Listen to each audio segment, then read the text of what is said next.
하나님이 이 세상을 만드셨고 또 창조주이시면서도 또 이 온 우주의 역사를 주관하시는 분이신데, 하나님이 택하신 이스라엘 백성들을 망하게 하신다?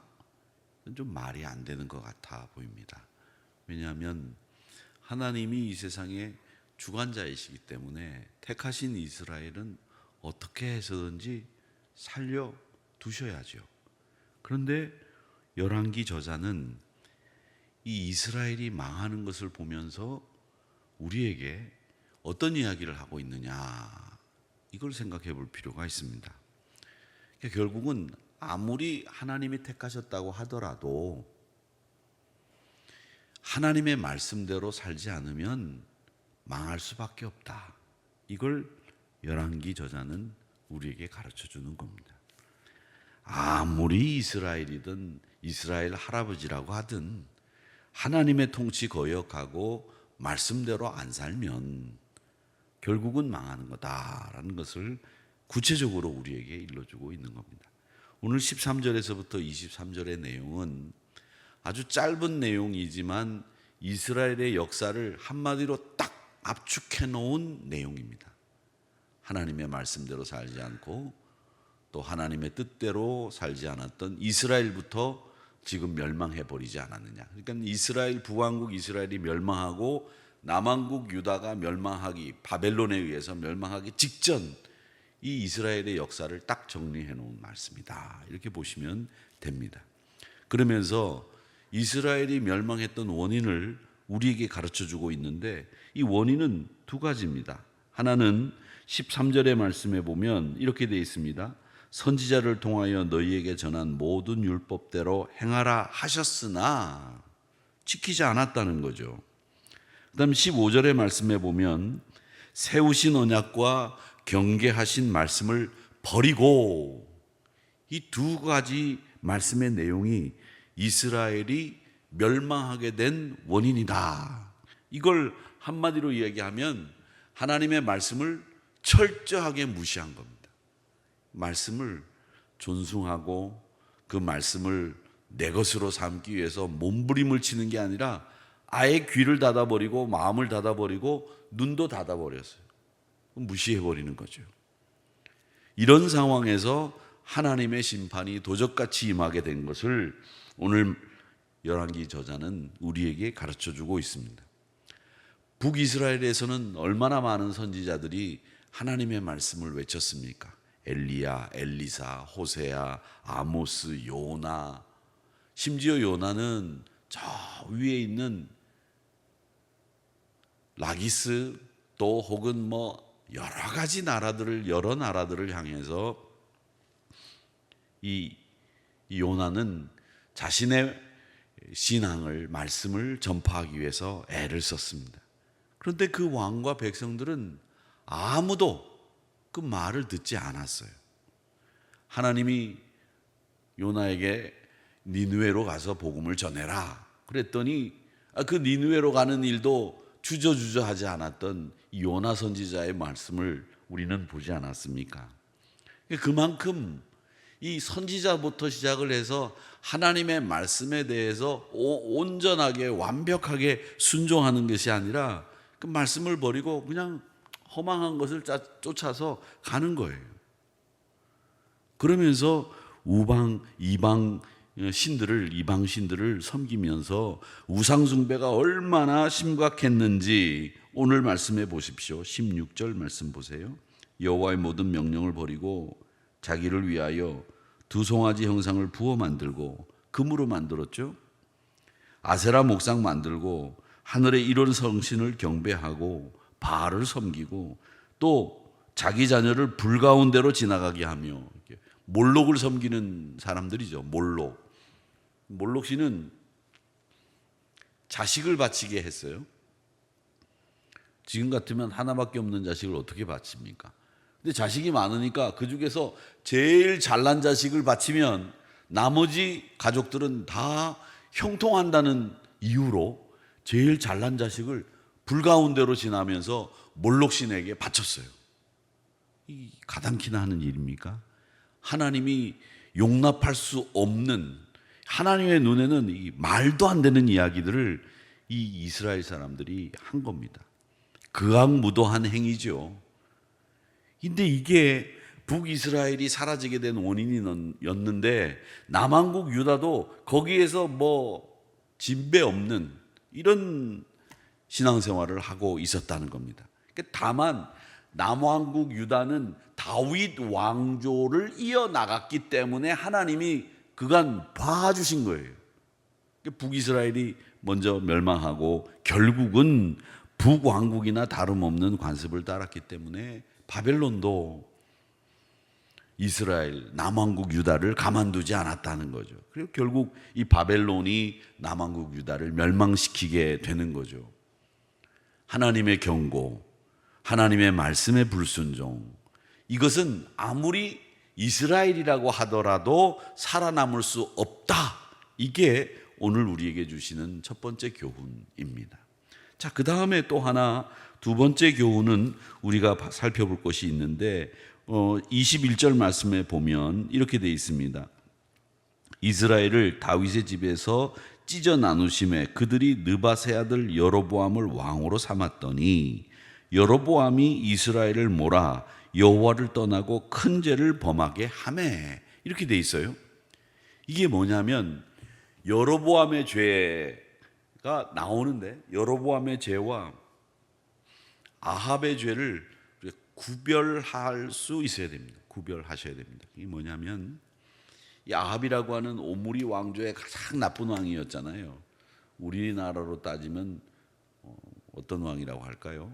연산군? 연산군이 제일 조선조에서는 나쁜 왕이었나요? 어쨌든 그 정도로 나쁜 왕이에요. 최고 나쁜 왕 아합.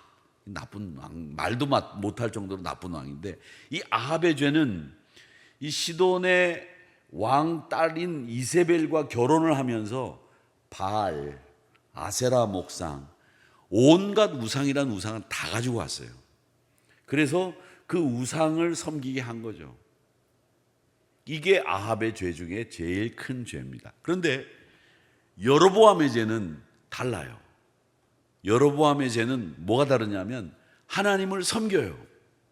그런데 하나님을 섬기는데 금송아지를 갖다 놓고 거기다 절하면서 우리는 하나님을 섬긴다 이렇게 얘기하는 거예요. 난 하나님을 섬겨.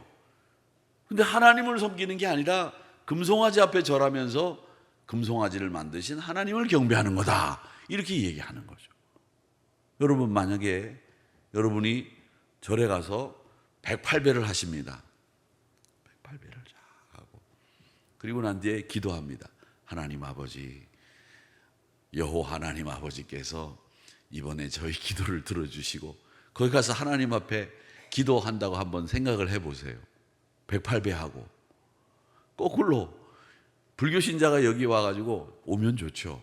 뭐 그럴 일은 없겠지만 그렇게 불당에 가서 불상 앞에 절하면서 하나님을 섬긴다고 말하면 되느냐? 안 되는 거죠. 근데 그렇게 한 죄가 여로보암의 죄. 그 다음에 이 아합의 죄는 그렇게 우상을 직접 가져다가 그 신을 섬기게 했던 죄. 결국 이런 모든 죄가 이스라엘을 멸망으로 이끌고 말았다 하는 거죠. 이 여로보암의 죄는 오늘날 우리의 신앙생활하고 비슷한 게 바로 그겁니다. 우리가 하나님을 섬긴다고 하는데 진리의 말씀은 외면해놓고 뭐만 내가 잘 되는 번영과 형통만을 구하는 거, 이게 어떻게 보면 우리가 여로보암의 죄를 짓는 것 아니냐 이런 생각이 들 때가 있는 거예요. 여러분 그렇지 않습니까? 우리가 하나님의 진리의 말씀을 내가 손해보더라도 그 말씀을 따르고 그 말씀을 지키고 그 말씀대로 살기를 다짐하는 것이 필요한데 우리는 하나님을 섬긴다고 말해놓고는 뭐를 섬기느냐? 내가 잘 되는 것을 추구하고 형통한 것을 바라고 소망한다면 그게 여로보암의 죄와 별반 뭐가 다르냐라는 겁니다. 결국은 그게 멸망으로 이끌었다.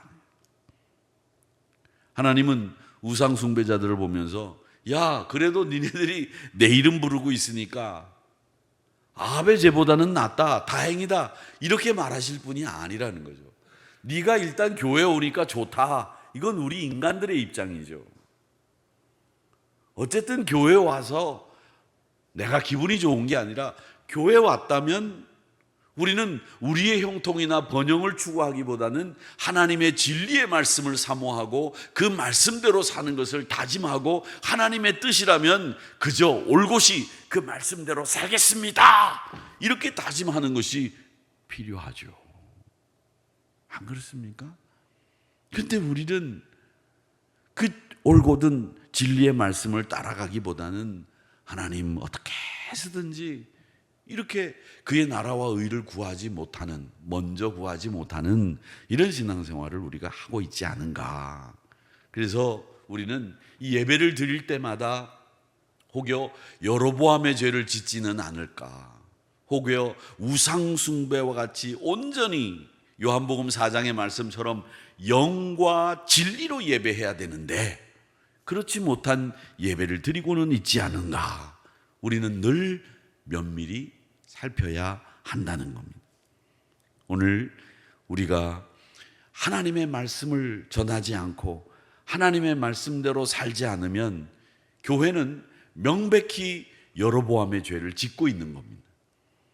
하나님을 바르게 알리고 하나님의 진리의 말씀대로 살기를 종용하고 권하고 그리고 나부터 그렇게 살기로 막 애를 쓰는, 몸부림을 치는 이런 모습들이 예배에 나타나야죠. 교회도 그 이스라엘의 길을 걷지 않으려고 한다면 이 진리의 말씀이 살아 역사하도록 만드는, 그리고 하나님의 뜻이 올곧게 전해지는, 그리고 이루어지는 그 나라와 그 모임 공동체를 위해서 우리가 애를 써야 되겠다는 거죠.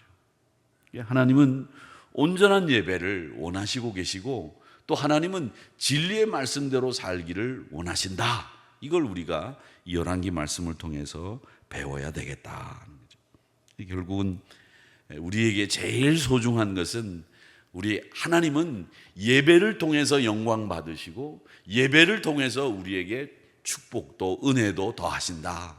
물론 여러분, 번영을, 형통을 하나님 앞에 구하지 말라는 얘기가 아닙니다. 하나님이 형통과 번영을 우리에게 허락하신다면 우리는 마음껏 누리고 또 나누어야 되겠죠. 근데 그게 주가 돼서는 안 되는 거예요. 진리의 말씀이 주가 되고 그 말씀대로 살면서 우리가 하나님의 은혜를 누리는 건데, 진짜 복은 뭐냐? 진짜 복은 내가 많이 가지는 것이 진짜 복이 아니라 하나님과 함께하는 것이, 하나님이 나와 동행하는 것이 진짜 복이라고 제가 누누이 말씀드리지 않습니까? 하나님과 동행하는 신앙의 삶, 그 삶을 통해서 하나님 온전히 영광 받으세요. 하나님 한 분밖에는 계시지 않습니다. 저는 하나님 없으면 못 삽니다. 이렇게 우리의 정체성을 분명하고 확실하게, 그리고 신앙생활에서 우리가 구해야 될 것이 우선 무엇인지 이것을 분명히 하고 신앙생활 할 때에 우리는 여로보암의 죄에서 떠날 수 있고 오직 하나님만 예배함으로 하나님의 영광을 드러낼 수 있음을 기억하시면서 오늘도 하나님과 함께 임마누엘 하시는 우리 한우리 성도님들이 되시고, 오늘도 말씀에 그냥 큰 귀를 쫑긋 열어서 그 말씀이 여러분 심령밭에 우두두두둑 떨어져서 많은 열매를 맺는 복된 한 주간이 되시기를 주님의 이름으로 축복합니다.